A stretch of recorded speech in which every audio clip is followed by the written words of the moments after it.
Hi, everybody. This is Assemblywoman Petrie-Norris. I am here today with the 74th Assembly District's 2020 Woman of the Year, Nancy Montgomery.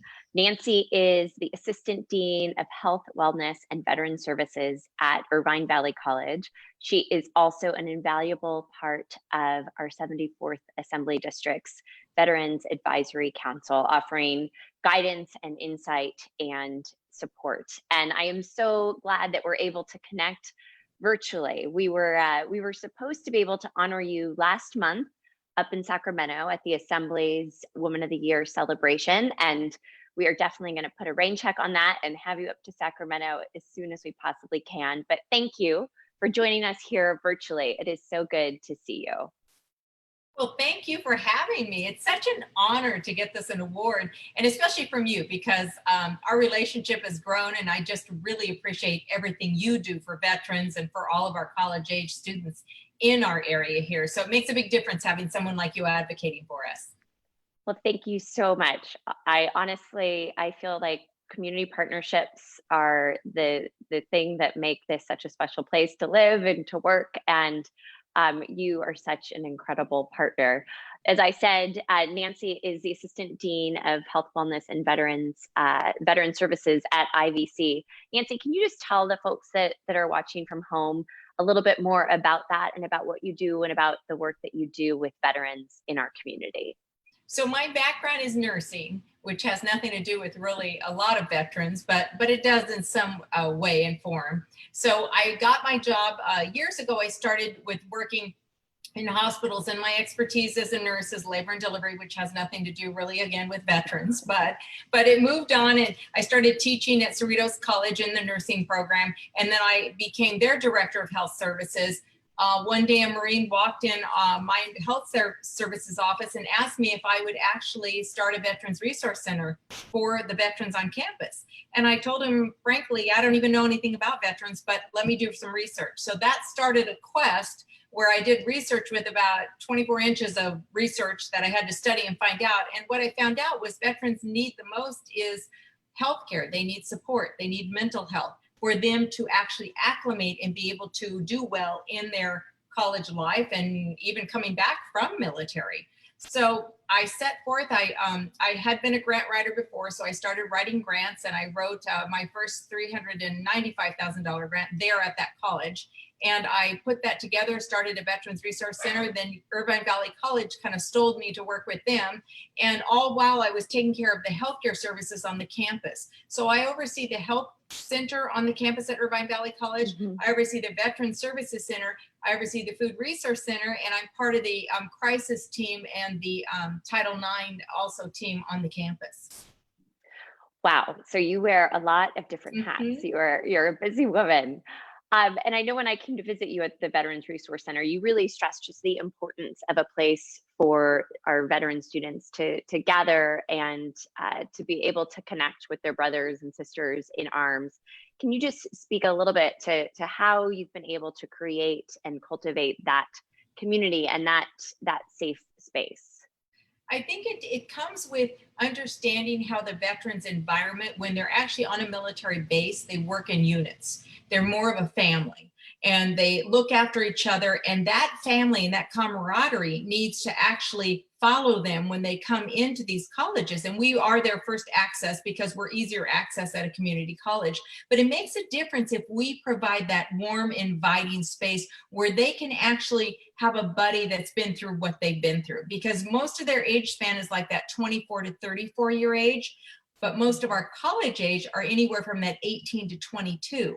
So when you have that difference in age and life experiences, they don't really always collaborate and connect. So it's important that we allow that space to where we bring in outside providers. So we have mental health providers that are in our Veterans Resource Center, specifically trained in trauma and veterans military sexual assault and veterans combat experience. They help acclimate those veterans out by having sessions with them, by providing groups. We bring in the VSOC rep, which is our vocational rehab person from the VA. She's on campus there. So everything we bring into them, because veterans are known that they pretty much live in they have these invisible hurts and illnesses and issues they don't reach out to get help. So we bring it to them, which allows them to actually start the process of healing, go through their education better, and know that they have a support system. That has allowed us to actually get our veterans back on their feet sooner and a lot more stable.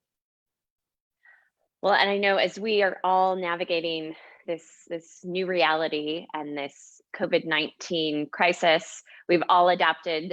We're working from home, we're meeting on Zoom, we're navigating new technologies, staying at home, but still staying connected. You mentioned that you've really created a family unit there for some of your veterans. How have you been able to stay connected with them, and have you been able to maintain the connections in that family as we've gone through this period? It has been a challenge. Let me tell you, from the day that we left the campus, because we were kind of closed down pretty fast throughout all of Orange County, and we were told we were going to what's called a hard close, meaning everybody's off campus within days. And it was difficult when we came out. The good part is, and I will go back to nursing again, nurses really kind of go with the flow. They figure out a method of getting it done. If one way doesn't work, then you go to plan B. And it worked out really good. So our college started handing out laptops to students who didn't have them. We did drive-throughs. We had bags of food out there, and we stood up, and I geared everybody up in PPE so that we had our masks and everything on, and nobody was getting any exposure. Students would drive up. At one point, we had 168 cars wrapped around our college driving through to get services. What we did was put everything online. So I have all of our mental health providers online, including in the Veterans Center and in our health center. I have our medical providers online, so you can actually do Zoom meetings with your medical providers and with our mental health providers. We've actually done groups. It's great. My lead nurse, Daphne, has set up sessions throughout the week. We have a calendar every week we send out via the marketing department, goes out to our college. They have Zoom meetings for staff, for faculty. They have them, our mental health providers talks about anxiety, depression, what to do. Now our medical doctor has changed from the COVID information. She's actually providing information on how to eat healthy. And now today she was doing some HIIT workout sessions with some of our students and faculty. We bring pet therapy every week. Our veterans, we have 12 VA work studies, so they are doing their peer-to-peer mentoring by calling out and emailing out. They have a list of veterans that they call weekly and just simply say, it's a wellness check. How are you doing? What's going on? Our tutors are there. Everybody's still there, available. I spoke with our English tutor this morning, and she said she's getting calls on weekends because they're coming up to finals. And she said that they're really stressed about getting their last parts of their work in. And so she said she's been extremely busy, which is good for me to hear because it knows that they're still doing their work and being able to complete it at home. But we've provided laptops, hotspots. We provided phones, we provided food bags. I now have e-gift cards, electronic gift cards to give out to go to the grocery stores. So we've done a lot of things to help the students acclimate and concentrating on those specific needs, especially for veterans, because they still need that group session. From 6 to 9, 2 days a week, we have a couple of our guys are playing their game times. So veterans have a Zoom meeting and they go on and play these games back and forth. I've not gone on because I'll probably go crazy doing that, but it's pretty funny to know that they go on and that's keeping their camaraderie and keeping their togetherness going there. So it's funny. But it's worked out good for them. So that's a good thing. That is so good to hear. It is so important for all of us to be able to maintain that sense of connectedness and that sense of continuity as we're navigating what really is, as we all keep saying, it's an absolutely unprecedented crisis, an unprecedented moment.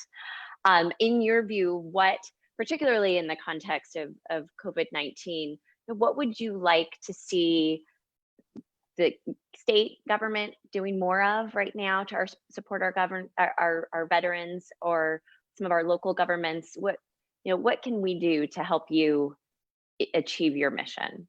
So I'd really like to see a lot of our veterans. It was very sad a couple of weeks ago. I meet with them every week, a group of them, and several of them said that they're feeling the anxiety of being at home. They're feeling not so much depression, but it was a mood change. And they were also talking about they didn't feel they were supported with the VA. So the VA, we've had several meetings with the VA representatives from Washington, D.C. via the state chancellor's office, talking to them about making sure that their benefits are continued, because once they change their academic plan from in-person to online, a lot of their benefits are cut because they don't get the same amount of pay per month. So we've gotten that pretty much resolved there. I would like to see the VA Long Beach doing those drive-throughs where they can actually hand out bags of food. I noticed in Santa Ana the other day, they had a, one of our food banks was offering bags of food where individuals could drive through, and I got all my veterans, as many as I could, knowledgeable about that so they could actually go out there. But I'd like to see the VA doing that. I'd like to see the VA upping their appointment schedule so that our guys and gals can get in there. I had 2 of them tell me that they couldn't get their medications because they couldn't be seen. And that's not okay when you're at home needing those medications, and they should be easy, like CVS or Walmart can actually mail them to you. You can have your Zoom meetings online. You can have your medical diagnosis online. Those are things that the VA were doing before a lot of institutions were. They need to up that right now and be a lot more supportive and outreach into our veterans. Okay, that's good. That's good and really timely input. I don't know if I had already mentioned this to you, but I've got a town hall, a Facebook town hall tonight with Congressman Harley Ruda.